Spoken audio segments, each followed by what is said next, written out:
as you know, we and some of our close friends decided to do Secret Santa.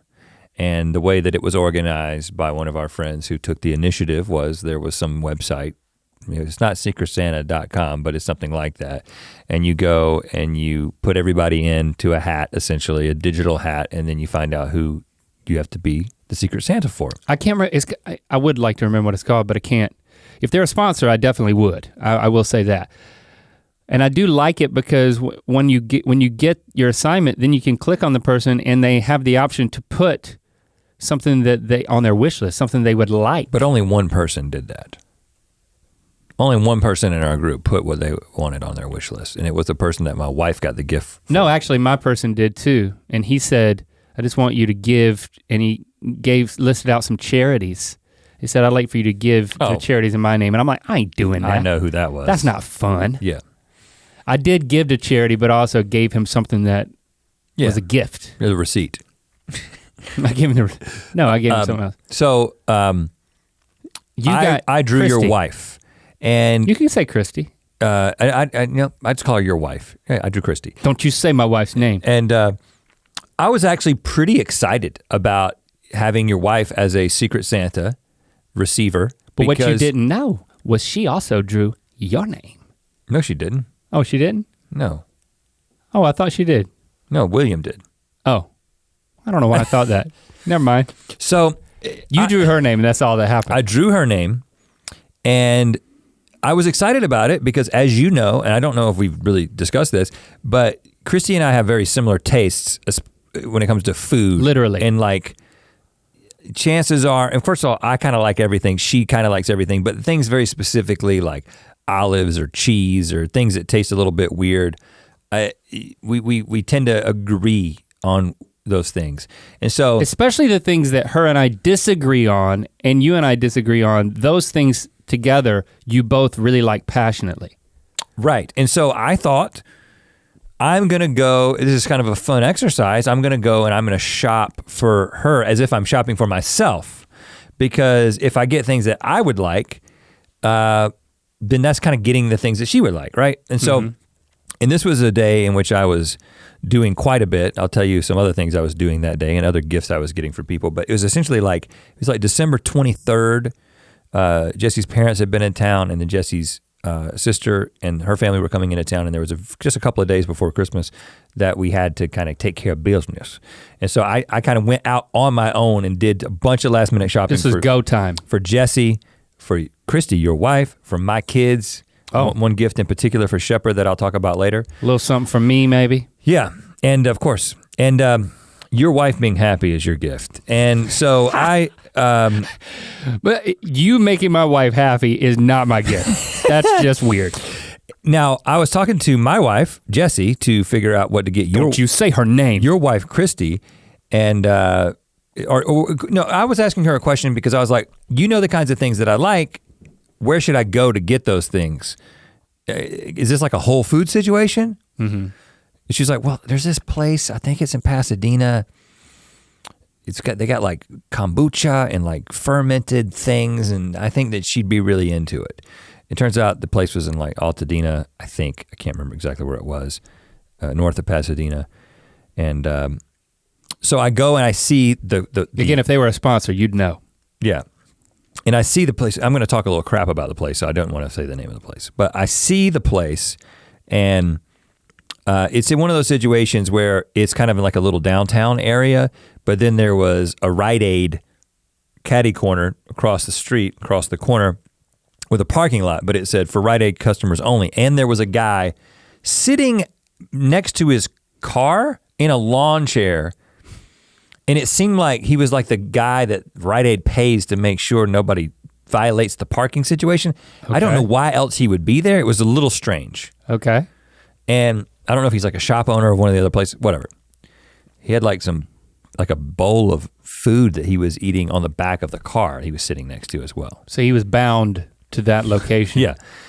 And so I was like, well, I'm gonna pull the old, the old. I'm gonna go to Rite Aid, but winky winky. Yeah, well, I was trying to come up with a name for it, but. The Rite Aid winky winky. Yeah, so I went into the Rite Aid and went in and Did you talk to the bowl eater before you went? No. But you parked there is what you're telling me. I parked at Rite Aid. I walked in, I did a loop, and I came back out. Oh, with nothing. Nothing. I was gonna get something like chapstick, something you could always use, but there's a line. We have that. We make that ourselves. We make it ourselves, exactly. Why do I need that? So I come back out and then I walk through the parking lot and I walk down to this other place. Turns out they did not have any of the stuff that my wife had basically indicated they might have. They had stuff that you could get like fresh made right there, but they didn't have like, I thought they were gonna have like jars of pickled things and the stuff that I like that your wife would like, you know. I wanted to get her some like pickled okra. I did end up finding pickled asparagus at Whole Foods later, bone broth and other things. But I'm a little pissed because I didn't get anything. Ooh, and I've driven, strong language. I've driven, you know, to Altadena of all places. And then I come back and you could have just gone to Dina. That's right. And then I see, well, you know, what's so wrong with Dina that they had to invent an alternate? I crossed over the road, and at this point I have the choice of walking around the barrier because my car is right there. Like there's a corner and there's a wall, and my car is parked right next to the wall. We're talking like a cinder block. Yeah, a concrete wall, 3 feet tall. 3 feet tall. 3 feet tall. And so I'm like, I'm a big man. 3 feet is not big for me. You didn't want to walk next to the guy with the No. I didn't want to walk all the way around the wall and then come all the way through the parking lot. It had nothing to do with the guy, because at this point I'm getting my car. It doesn't matter if he knows I did the Rite Aid winky winky. He doesn't care anymore. Does he? Is he gonna get my license plate and send the cops after me? I don't think so. Might not let you leave. So I wasn't thinking about him at all. I was just thinking about efficiency of getting back into my car and actually getting to a store to get your wife what she wanted. And so I was like, well, I'm gonna do that thing where you throw your legs over a fence. It's been years since I've done this though. You know what I'm saying? Okay. And so I get up there. Like a rodeo cowboy. You throw your legs to the side. Trying to get on a bull. And I put my hands on the wall, throw my legs up. Pommel horse. And then as I make eye contact with the ground on the other side, I realize, oh, it's higher on the other side. This is not an even wall. Oh, and snap. So instead of just 30 feet. I'm not saying it was, my side was 3 feet. The other side was 4 feet. It wasn't, okay. It wasn't this huge drop. But you had to make an adjustment. I had to think. Oh. And in the process of thinking, you forgot about that trailing leg. I bent my right leg as opposed to keeping it flying over. And in the process, I had jeans on. Just to give you an idea.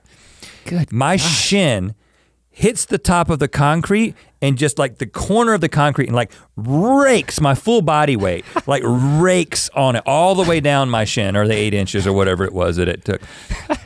And I land and I'm like, ooh, oh no. Ooh. Oh no. I may have broken my leg. What? The first thing I thought was I may have broken my leg, because it was, the front of your shin is like really, really sharp, and I thought yours especially. I thought I had done something. Thankfully, I was able to get into my car because my car was right there. If I had to walk across the parking lot, I don't know if I would have made it. Did you think about calling for Bowman? No. I got into Help me, Bowman! I think I might have broken my leg. I get into my trying to obfuscate walking past you. I get in my car, shut the door, and I just writhe in pain. Like, I'm like, oh no, oh, like, I was like, and it wouldn't stop hurting. And I was like, no, you have not seriously done something serious to yourself. And, I mean, it was hurting to like press the gas and the brake. Did you roll up your pant leg? And I couldn't, my pants are too tight. You know what I'm saying? And it was like, my jeans are tight, so I'm like pulling them up and like they're grabbing onto the flesh that has been scarred through my jeans. The jeans are fine. Jeans are fine. So anyway. And I'd like to think at that point, it's like you before you put it in drive, you look up and he's standing there right outside of your door, just watching. I would have no defenses against him. I would have let him arrest me. He's like, dude, $20, citizen's arrest. You didn't buy anything at Rite Aid. He would have escorted me into Rite Aid, and I would have to get some of that thrifty ice cream. I'm going with you to get some chapstick, or you're So you can't fake an injury. I ended to up get out of this. getting to Whole Foods and getting your wife some things, and she seemed to be very happy. She actually texted me a picture of some of the stuff that she was enjoying. Okay. And I was like, great. Pickled asparagus. Is it good? I did not taste that. And anyway, so a couple of days after this, I noticed my leg has got this massive, like it scabbed up. Like I wasn't seriously hurt. It was just a superficial wound, but I got this like, it looked like the Hawaiian Islands. It was like this archipelago, you know what I'm saying, of just scabby tissue. Okay. That eventually, by the time I got to Mexico, it was falling off. And then when I took my picture, it was just sort of a red streak. And it's probably almost gone now. But it's, you know, it's your wife's fault, but I think she was happy. And I'm happy that she was happy, and it's a small price to pay. Oh man. To watch more Ear Biscuits, click on the playlist on the right. To watch the previous episode of Ear Biscuits, click on the playlist to the left. And don't forget to click on the circular icon to subscribe. If you prefer to listen to this podcast, it's available on all your favorite podcast platforms. Thanks for being your mythical best.